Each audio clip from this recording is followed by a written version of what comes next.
Second नहीं तो 59 में होगा। परम पिता परमात्मा 8 को नहीं बचते पूरे। फिर वो पंडित है अब था गेड़ के ना गाय के कोई जो पतरा ने को का तेरा छोरा तो मूलान जाना था मूल पड़ा पाट दूंगा पी लग गए क्या बन जा रहे ओ विधि का विधान कर दे भाई भ्रांति में को नहीं फलान दे। एक गरीब आदमी केवरा बड़का की फीस देने नहीं पंडारो मूल पड़ना है 50-60 हजार में मूल तो उसके 50-60 हजार की तो भाई पैट छोरे फिर पाटेंगे कि नहीं पाटेंगे। मेरा कहने का मतलब ये है भाई डोंगर पाखंड उन चीजों के खिलाफ हूं मैं पुराना इतिहास था हमारा पुराना इतिहास में न्यू कहते भाई मैं तो सुनते आए हैं मैं कोई वेद शास्त्र का ज्ञाता नहीं मात्र 10वीं पास हूँ। मैंने जीवन में जो अनुभव कराया है उस अनुभव के आधार पर मैं सारी बातें कहूँ।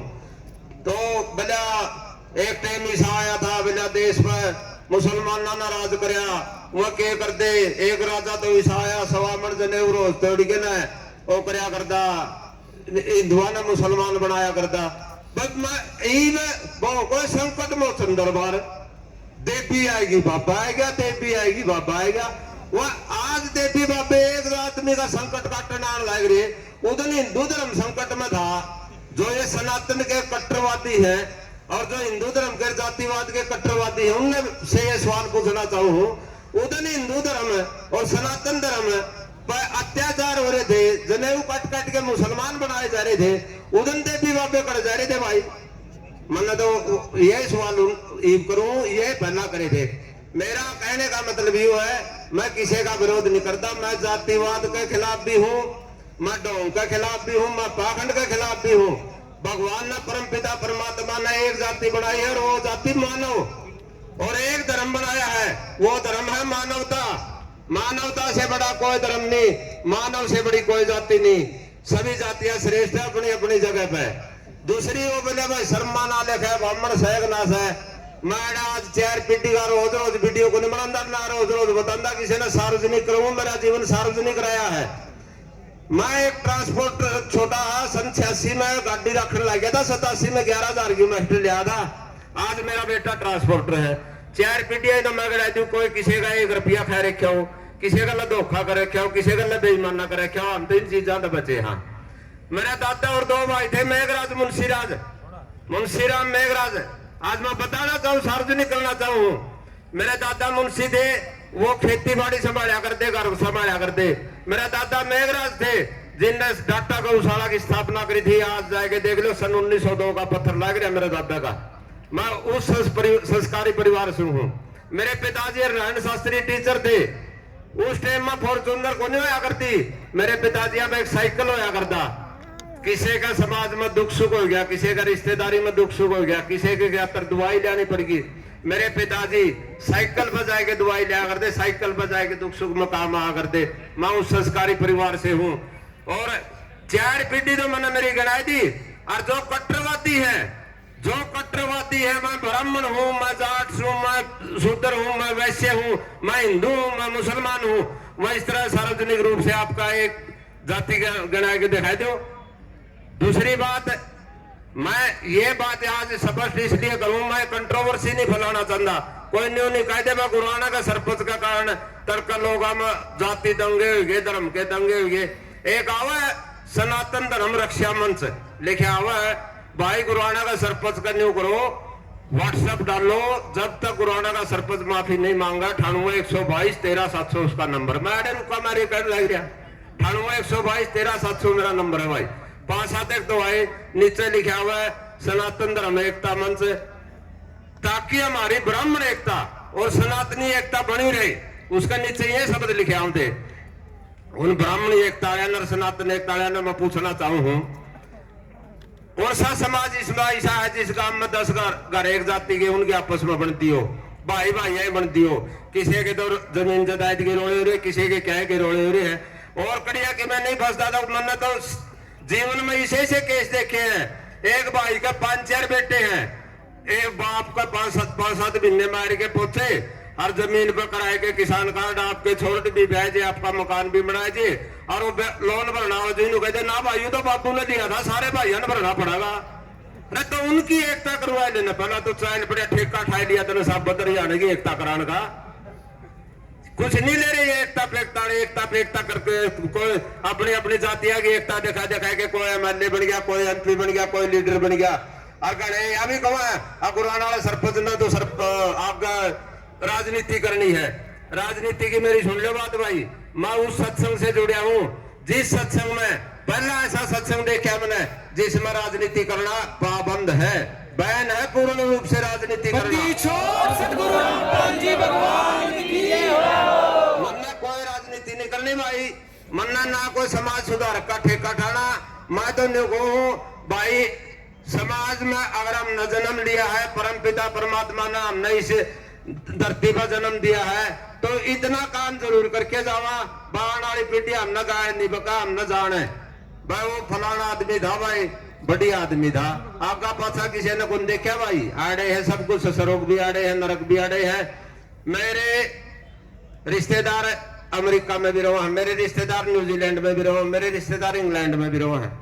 मेरी 5-5, 7-7 साल से उनका गला कोई बात नहीं हुई। आज सच्चाई बताऊंगा, इस वीडियो के बाद कम से कम हर 5वें 7वें दिन उनका मेरे तरफ फोन आ जाए है। वही एक मेरा मामा का पोता इंग्लैंड में है, लंदन से 40 मील दूर। दोनों मियाँ बीबी पीजीआई हॉस्पिटल में बढ़िया डॉक्टर थे, लेकिन वहां जाके सेट हो गए। चाचा जी बोले आपने बहुत बढ़िया कहा है, आज हमारा भारत देश क्यों पीछे रह गया? क्योंकि इस देश में जातिवाद कट्टर, धर्म संप्रदाय कट्टर, या 85 देशों में ईसाई धर्म है। कोई भी चर्च में नहीं जाना पाओगा आपने, बहुत बढ़िया साफ सफाई मिलेगी। और ओढ़ के है मंदिर में रुपये दिए दर्शन को नहीं होंगे। मैं खाटू जी भी गया, मैंने बाथरूम यूज करना पड़ गया, धर्मशाला में लड़ाई होगी, बाथरूम यूज कौन करने दिया? मेरी खुद की बीती बताऊं मैं तो, उन धर्मशाला ने उन मंदिर ने जो समाज में काम नहीं आती, हम क्यों चंदे दे? वहां चंदा लेना चंदा देना कोई बुरी बात नहीं करना मैं, लेकिन जो चंदा लेके समाज के लिए कुछ नहीं कर सकते, कोई एनजीओ बना रहा, कोई किमें बना रहा, क्या अधिकार है उन्हें चंदा लेने का समाज से? अगर समाज के लिए वो कुछ नहीं कर सकते तो उसने मेरे बेटे ने बताया, डॉक्टर ने, बोले चाचा जी यहाँ पर क्या है, गीता का अनुसरण किया जाता है और भारत देश में गीता को सिर्फ पढ़ा जाता है। मैं इतना बड़ा वक्ता को नहीं, जो भावना मेरी वो समझने की कोशिश करियो। क्या कहना चाहूं, गीता में एक चीज लिख रखी है, कर्म प्रधान है। उसके कितने पन्ने पलटे जाओ, सुधरे कर्म करो भाई। यहाँ लोग अपने कर्म से मतलब रखे हैं और मारे सिर्फ गीता को पढ़ा जाता है। दूसरा ग्रंथ है क्या रामायण, रामायण में अच्छाई बुराई है, भले इसमें और कोई कितने पन्ने पलटे जाओ। रावण बहुत बड़ा विद्वान था और ब्राह्मण घर में जन्म था, लेकिन उसने बुराई कर्म करे, बुराई के कारण उसका आज भी पुतला फूंका जाए। तो इन बातों का भले इन देशों में कोई मतलब नहीं है, और हमारा देश इसीलिए पीछे रह गया। और किसी ने किसी तरह से हर जाति धर्म को, हर धार्मिक संगठन को हमारा देश में राजनीतिक संरक्षण प्राप्त हुआ है। तो आज गुराना में जो मैंने अपील करी थी आज से 2 महीने 3 महीने पहले, उस अपील का पूरे 300-400 गांव में गुरुजिया ने जो सहायता दी है, उसका मैं बहुत बहुत धन्यवाद करता हूँ, स्वागत करता हूँ। गुरुजियों के चरणों में सत नमन करता हूँ। और आज एक छोटी ही प्रार्थना गुरुजी के चरणों में और भेजू हूँ। मेरे गुरुआना एक आमत है, सुनने की बात है। देश में संविधान बना है, समय के अनुसार उस संविधान में भी बदलाव किया जाए। कुछ कानून करड़े करने पड़े, कुछ ढीले करने पड़े हैं। आज की मेरी गुरुजिया की अपील यह है, गुरुजिया से प्रार्थना चरणों में जो भेजू हूँ, एक तो जो हमारे अनुयायी हैं उनके लिए सामाजिक दुख सुख में, सामाजिक संस्कारों में शामिल होने के लिए कुछ नियमों का ढील दी जाए, जो समाज में भ्रांतियां फैल रही, ताकि वो भ्रांतियां दूर हो और ज्यादा से ज्यादा लोग हमारे सत्कर्मों में हमारे साथ जुड़ सके।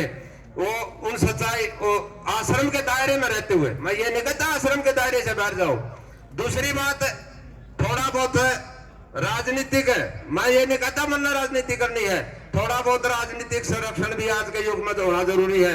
क्योंकि आज के समाज में राजनीतिक संरक्षण जिसको भी प्राप्त नहीं है, कोई भी धार्मिक संगठन हो, उसके बारे में अनूल जलूल बातें फैलाई जाए हैं और वो समाज में चुप रह के उन्हें सुनते रहे, उनका जवाब नहीं दे पाते।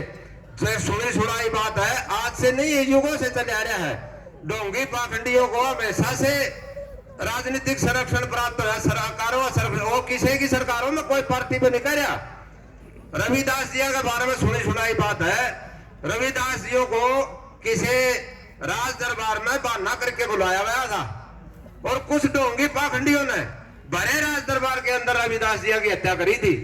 तो आप इससे अंदाजा लगा इसको ढोंगी पाखंडियों को हमेशा संरक्षण प्राप्त हो राजनीति का। थोड़ी बहुत मैं तो प्रार्थना गुरु जी के चरणा में आए भेजू, थोड़ी बहुत तो हमारे आपके हमारे भर के छोटे दासा ने राजनीति की भी वह अनुमति दे दो, सामाजिक संस्कार में भी सारा शामिल होने की अनुमति दे दो, ठीक है नहीं मन तो आपके सरपंची भी को निकलने कदे किसी भाई का नहीं वह मोग बज दिया कर मैंने एमपी बनना है, मन तो सतगुरु के चरणा में रहना है, या 2-1 साल की सरपंची रह रही है या पूरी करी और मैं चरणा भाया। बोल सतगुरु बंदी छोड़ भगवान रामपाल की।